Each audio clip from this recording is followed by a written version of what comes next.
Audience invoked is not the same as audience addressed, which, if you remember, is the actual audience with whom you communicate. In this video, we'll look closely at what an audience invoked is and how it differs from an audience addressed. First, a definition.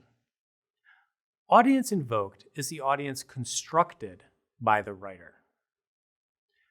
When I say that the audience invoked is constructed, I mean that the writer creates a model of that audience.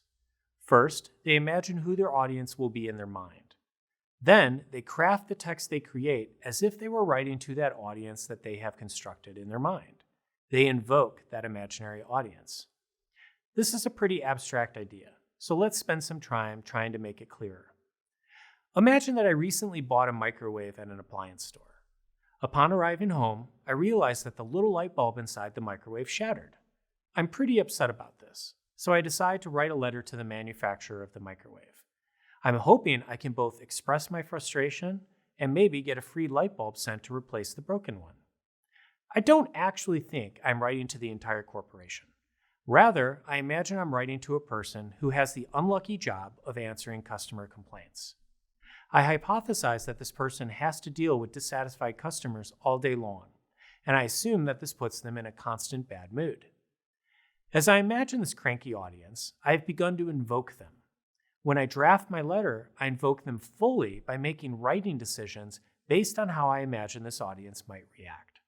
Since I have constructed them as constantly irritated, I might write a very polite letter that praises the usual quality of the manufacturer's products and expresses sadness over what is surely an uncharacteristic accident. I might even commiserate with my reader, saying something like, "I'm sorry you have to read so many complaints." These choices would be geared at making my audience sympathetic and eager to help me. Such writing choices construct or invoke a particular audience that may or may not correspond with the actual audience addressed. Often, when we are communicating with other people, we mistake our invoked audience for our addressed audience. In other words, we get a picture in our head of who our audience is, and then we communicate with that imagined audience rather than the addressed audience in front of us. This can lead us to becoming ineffective communicators. In the following sections, we'll continue to consider both audience addressed and audience invoked and how to work with these different facets of the rhetorical situation.